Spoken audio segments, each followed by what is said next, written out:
Assalamualaikum. Hai, apa khabar semua? Bertemu lagi kita dalam video sini bersama dengan Cikgu Syukri Hassan, guru pendidikan seni anda.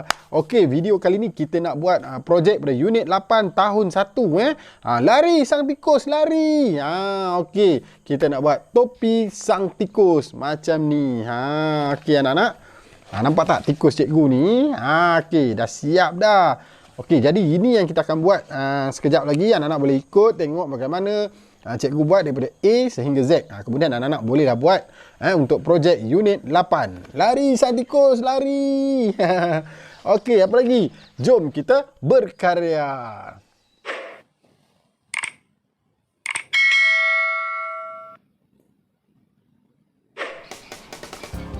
Antara alatan yang kita perlukan untuk menghasilkan topi sang tikus antaranya pensel 2B, pemadam, gam uhu, gunting, jangka lukis. Jangka lukis ni untuk kita bentukkan kita punya topi tu, nanti kita nak buat bentuk kon. Okey, kemudian kita ada tali untuk sangkut. Kemudian kita ada krayon untuk kita buat dia punya telinga. Kemudian kita ada double sided tape. Ini double sided tape dan ini masking tape untuk kita tampal tali tu. Kemudian kita ada air untuk kita bancuh warna cat air tu. Kemudian palette. Ini poster color ataupun cat poster.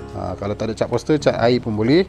Kemudian berus dan berbola hiasan untuk kita buat dia punya hidung serta kertas lukisan untuk kita lukis mata dan juga telinga. Okey, langkah pertama, keluarkan cat poster daripada botol, letakkan dalam palette, kemudian kita campur sedikit air dan kita bancuh. Okey, nak bancuh ni tak boleh terlampau cair dan tak boleh pekat sangat, agak-agak aje. Okey, anak-anak boleh tengok, perhatikan bagaimana cikgu membancuh warna. Dah dapat warna yang kita nak, apa lagi kita kena tahulah teknik untuk kita menghasilkan tiupan. Ada dua teknik. Satu teknik kita tiup daripada arah sisi dan satu teknik kita tiup daripada arah atas, seperti dalam gambar tu Okey, ini ada adik Muhammad Anik ni, kita minta tolong dia untuk buatkan corak tiupan. Okey, anak-anak boleh perhatikan contoh dan langkah kerja bagaimana ditunjukkan cara meniup warna daripada arah sisi dan daripada arah atas. Cara yang sangat mudah, cuma perlu titiskan warna lalu tiup menggunakan straw Setelah itu ulang langkah sama pada warna-warna yang lain Anak-anak boleh pilihlah warna apa yang anak-anak suka. Sama ada merah, biru, kuning, hijau, jingga, ungu, hitam dan sebagainya.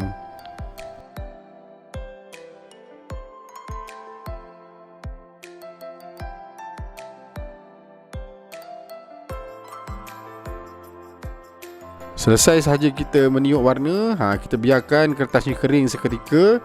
Bila dah kering, kita ambil, kita lipat, kita tandakan sedikit pada bahagian tengah tu.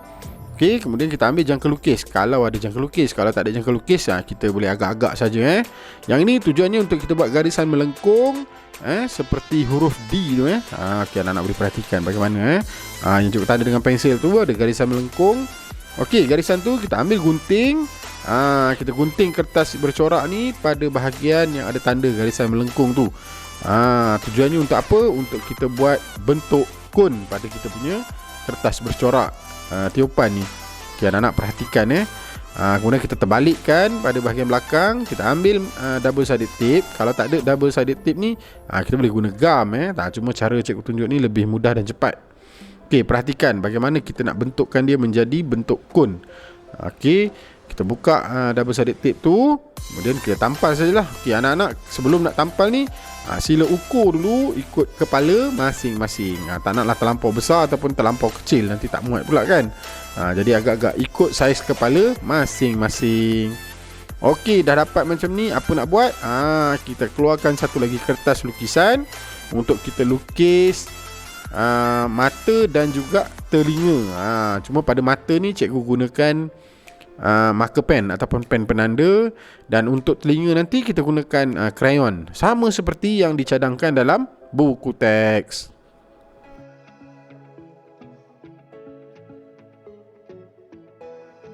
Langkah mudah setelah dapat di bahagian kanan, mata sebelah kanan, kita tiru ataupun kita tekap sekali lagi untuk buat mata di sebelah kiri.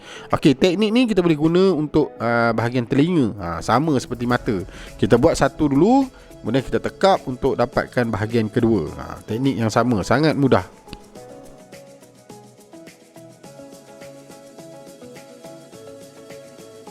Satu peringatan daripada cikgu untuk anak-anak, kalau boleh jangan gunakan pisau, gunakan gunting mata bulat sahaja. Okey, sebab ini sebagai satu langkah keselamatan. Okey, kalau anak-anak di tahun 1 tak mampu atau tak berani nak gunakan pisau atau gunting ni, mintalah pertolongan daripada ibu bapa ataupun orang yang lebih dewasa. Okey, ini sebagai langkah keselamatan. Okey, setelah kita dapat bahagian telinga kiri dan kanan ni, apa nak buat? Kita ambil krayon, kita keluarkan krayon.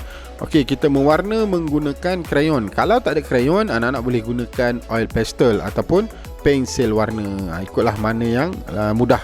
Okey, apa yang ada, sumber mana yang paling hampir dengan kita, itulah yang kita gunakan. Okey, kita letak dulu, kita tengok. Kalau kata telinga yang anak-anak buat tu besar, potong, kecilkan sedikit. Okey, atas kreativiti masing-masing. Mudah saja. Okey, ini krayon. Okey, kita pilihlah warna apa yang kita nak buat. Di sini cikgu ikut seperti dalam buku teks. Gunakan warna merah dan juga warna jingga. Sedikit warna hitam untuk kita buatkan telinga tu di bahagian dalam. Okay, anak-anak, perhatikan langkah kerja cikgu ni hingga selesai. Selepas ni kita akan buat apa? Kita akan lekatkan mata, telinga dan juga hidung pada topi sang tikus.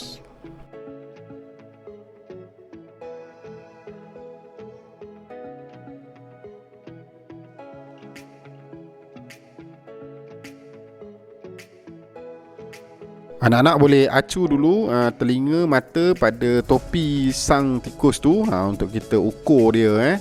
Okey, anda kata kalau besar, kita adjust lah. Okey, kita potong sedikit bagi kecil. Okey, kalau rasa dah ngam, ambil double sided tape, kita tampal bahagian tapak dia. Okey, cikgu buat yang warna putih tu ialah tapak dia untuk kita lekat pada topi sang tikus. Okey, ni cara yang paling mudah cikgu tunjuk.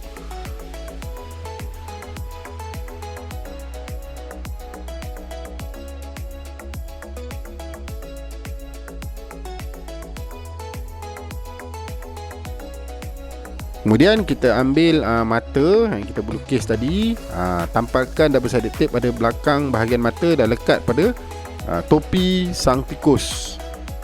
Okey, perhatikan kalau tak ada double sided tape, kita boleh tukarkan kepada gam. Gam biasa pun boleh. Okey, cuma cara cikgu ni lebih cepat.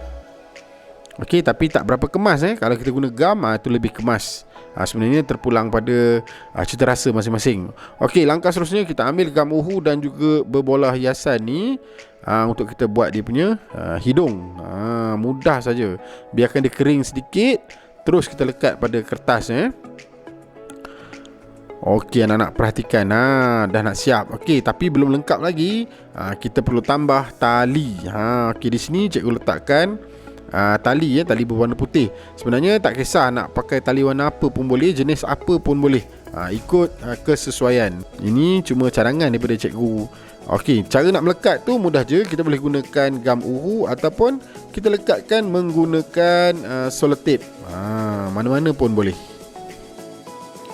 Sedar tak sedar semasa kita buat aktiviti ni, kita dah menggunakan prinsip rekaan keseimbangan. Kita perhatikan pada bahagian mata, telinga dan hidung tu. Bila kita nak tampal tu, pastikan dia seimbang bahagian kiri dan bahagian kanan. Kalau tak seimbang, nanti nampak pelik pula muka tikus tu. Okey anak-anak, itu yang dapat kita belajar. Selain daripada kita belajar unsur seni warna, jalinan, rupa dan bentuk, kita juga dapat belajar prinsip rekaan keseimbangan, kesatuan pada warna, ritma dan pergerakan. Apa yang bergerak, telinga tikus itu bergerak-gerak. Okey, dah siap kita punya topi sang tikus. Okay, terima kasih kepada semua yang menonton video cikgu ni. Moga kita jumpa lagi pada video yang akan datang dengan projek-projek terbaru daripada Cikgu Syukri. Okey, terima kasih semua. Bye-bye. Assalamualaikum.